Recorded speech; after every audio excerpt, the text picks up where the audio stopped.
Hello! Welcome back to my YouTube channel, Miss Kitken Vlogs. Balikan po natin at panoorin ang press briefing ni Senator Tolentino and Senator Mig Zubiri tungkol sa problema sa supply ng ating asukal.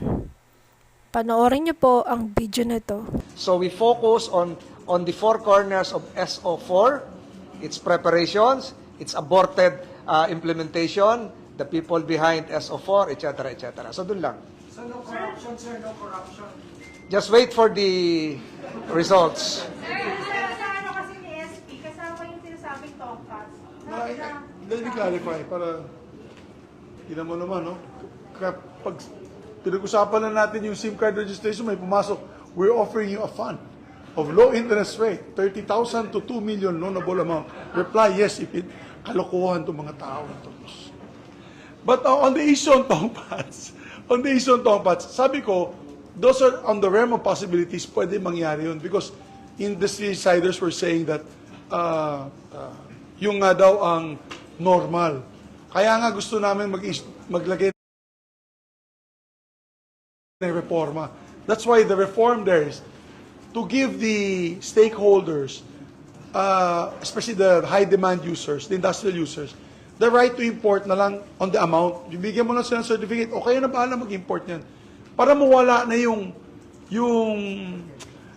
collusion ng SRA with importers.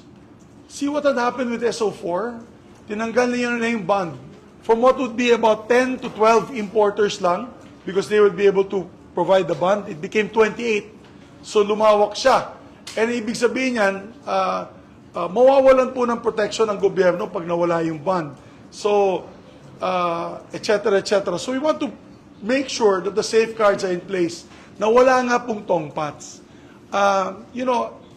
Like in any government procurement, when there is due haste, di ba? There's suspicion, there's suspect. When there's due haste, when they disregard requirements, they disregard documents, dyan na papasok malfeasance, misfeasance, and possible violations of other laws of the land.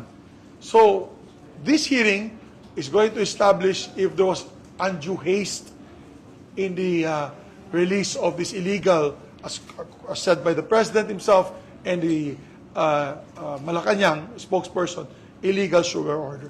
And I totally trust the chairman to come up with a very just resolution, and hopefully we'll be able to get the majority of our colleagues, if not unanimous consent, for its approval on plenary.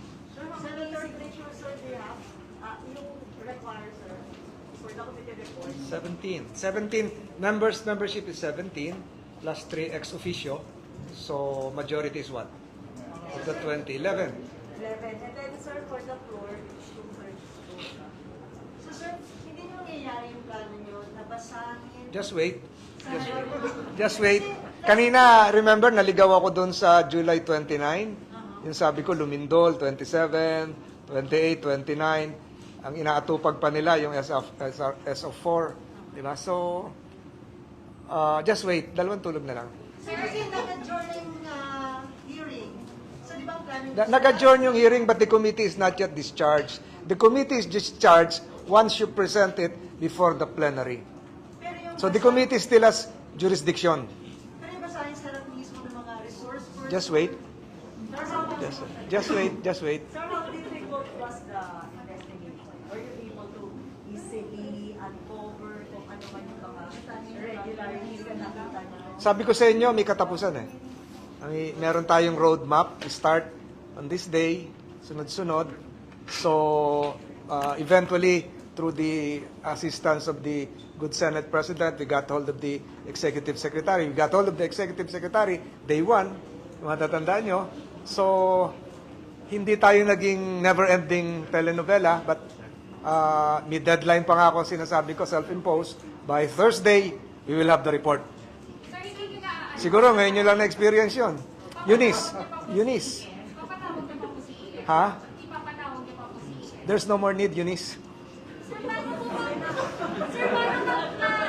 napatunayan na meron suga? Paano po pag may napatunayan na may sumili nga it will be given to me. Again, I mentioned the legality of that, yung transcript na lang as requested by Senator Hontiveros, but it doesn't affect, it will not affect the results. Why, sir? We have established a lot. SO4, how it was how it was crafted, the removal of the performance band, the assignor-assignee relationship, etc., etc. Hindi nakasama yun dun sa if indeed there was a Zoom. Di ba? So, Sir, just in the event lang po, para lang po alam po natin yung mga posibleng mangyari. Kasi po ngayon ang na-establish... what's your name? What's your name? Amor Santos po, CNN. Amer? Yes po. Amer. Sir, Amor. paano po kapag paano lang sir possibility lang na yung 600,000 lumabas doon sa transcript ng Zoom? I think that was already mentioned several times by the President himself. 150 nga lang, Amor. So, Yung 600,000 sir, I don't bago it's just the, for me, ako na to parang afterthought yung 600,000 Kasi it came out of a belatedly executed supplemental affidavit of Mr. Serafica. Yun yung question ko kanina Ba't ngayon mo lang nilabas yan na may 600,000? Nakaka 2 days na hearing na kami sa kanya. So ngayon lang niya nilabas yun. There are questions, of course. And also, I'd like to add to the chairman's statement that the executive secretary already flatly denied him ever saying this.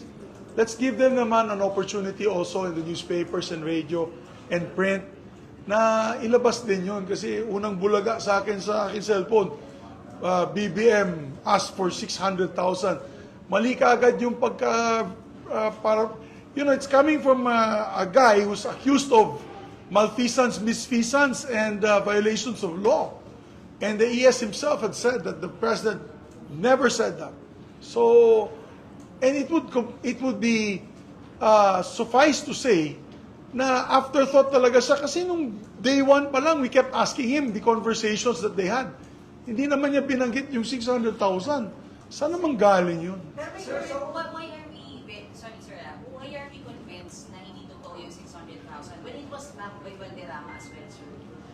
Alam mo, I was in the, again, I can only speak from the facts being in a particular meeting with the president. The president himself said during that hearing with the stakeholders meeting, I had questioned why they needed 300,000 metric tons. Sabi ko nga sa kanila, bakit ganun kalaki? And I would like to quote the president on that. We had people there in that room that were present in that meeting. I just should have asked them to come over and confirm what the president said. The president had asked, bakit ganun kalaki? Na 300,000? 300,000 nga lang yan. Paano yung 600,000? So I do not know the motive of these two gentlemen. Maybe to muddle the issue, baka to throw a monkey wrench away from them. But the truth of the matter is, SO4 was hurriedly done, hurriedly signed, and as admitted by these gentlemen, na sikreto nilang ginawa. Hindi nga nila sinama yung deputy directors. Hindi nila sinabihan ang mga deputy directors. They were in a room in the SRA, nakatago. Only Serafica and his assistant that were drafting it. Dalawa lang daw sila o tatlo ang nag-draft niyan.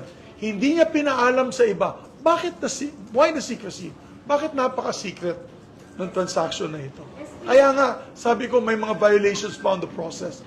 And that is what the chairman is going to decide now with the extensive evidence that he has gathered. Sir, this already, your mind is, you already have a decision that the former SRA officials are guilty of whatever wrongdoing as well as former Yusek Sebastian. I will wait for the results of the committee report. What you're saying, But based on what you're telling us, they have violated rules and procedures. To the extent of what the penalties are and what the exact terminology will be, I am not a lawyer. I am an agriculturist/environmentalist by profession and education. I would leave it to the good gentleman from the Blue Ribbon Committee to come up with the findings. But as far as I'm concerned, there were violations of procedure, particularly on the hastily approved or hastily signed SO number 4. Sir, how about the stakeholders, the group of Lobregat, the group of Damata, because they're saying different versions. They're saying that Different versions, sir, di ba? Mr. Lamata is saying that Mr. Serafica lied. Yes, sir. And there's no shortage. But according to Mr. Lobregat, there's a shortage. So how are we going to, you know? That's why I asked for the inventory. Kung matatandaan nyo, late lang dumating yung inventory. It will establish, it's part of the evidence naman yung inventory dumating kanina, it will establish prior to the issuance of SO4 if there was really a shortage, etc., etc. So, again, I don't want to prolong your agony. We just have 2 days more. You will have the committee report. Sir, may we have a copy of the inventory for this? Yes, yes. It's now part of the committee's record, so it's a public record. You can get it from the Blue Ribbon Secretariat. Sir, that's on the 600,000. 10 pages lang yan. Sir, that's on the 600,000 claim of the 2 SRE officials. You think your opposition colleagues are just making a big thing out of I cannot speak for themselves. Sir, with the appearance of ES litigation, contradictory statements and the prosecutions which emanated from his testimonies, It's a primary source of information. No longer hearsay. So we remove the misinterpretation, misconception, signals, etc., etc. He's the primary source. so were you satisfied with the explanation Me? given by ES? I think explaining it from his first sworn statement, you do not find enough gaps and loopholes that would make his cross-examination today shaky.